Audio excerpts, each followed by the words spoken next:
The Penang are an indigenous tribe who live in the jungles of Malaysian Borneo.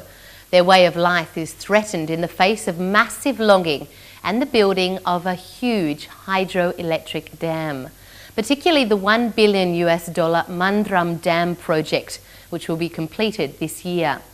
KS Tan reports on the impact this is having on the indigenous people. We love development coming into our area. Any project, any development, we love it.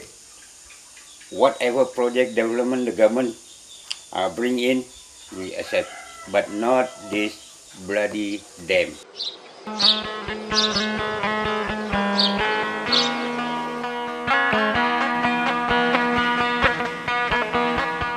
The Sarawakians in Sungai Baram are made up of many tribes.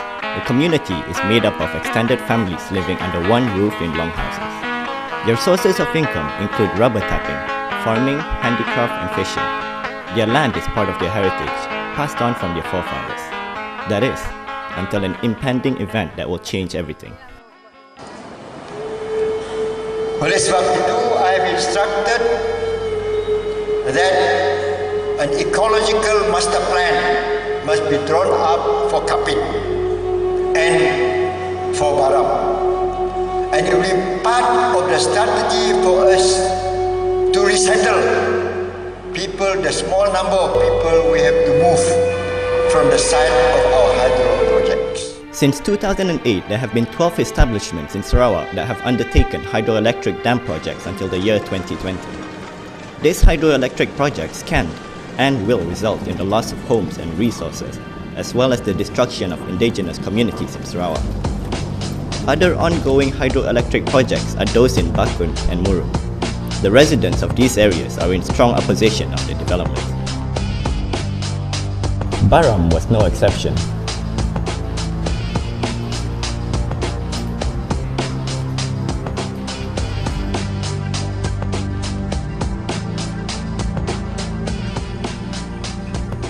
Save Sarawak Rivers was formed to oppose the development of the hydroelectric projects that can bring serious effects to the ecosystem of Sarawak, as well as the fauna.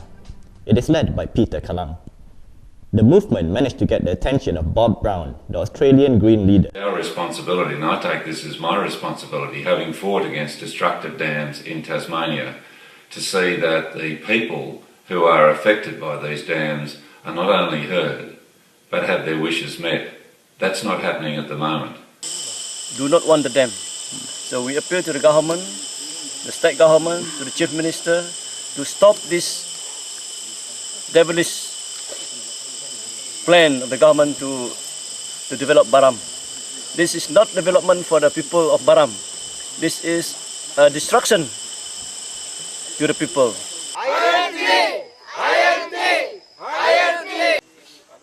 The people of Baram worry that they will lose their source of income once their homes are submerged due to the dam.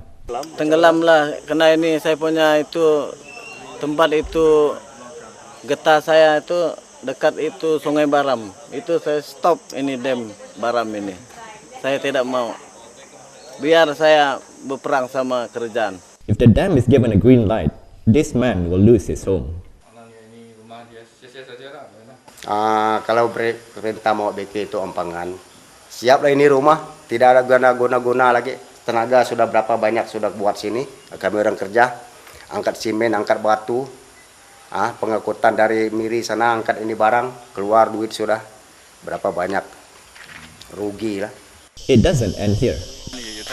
The graves of their forefathers, as well as the local church, could well be underwater. Ini saya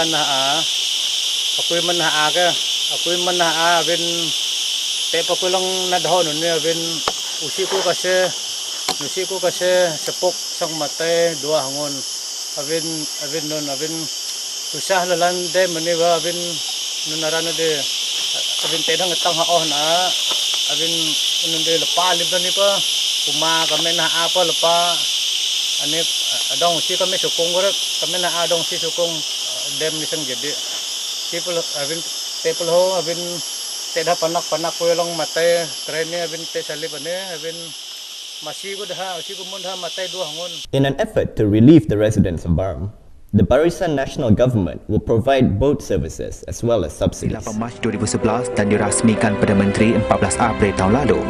Selaras dengan konsep Satu Malaysia, perkhidmatan diberikan percuma. Peruntukan segera RM222.85 juta untuk beberapa projek luar bandar di Sarawak. But the promises and allocations given by the government to the people of Baram will never be able to replace the value of the land that they own.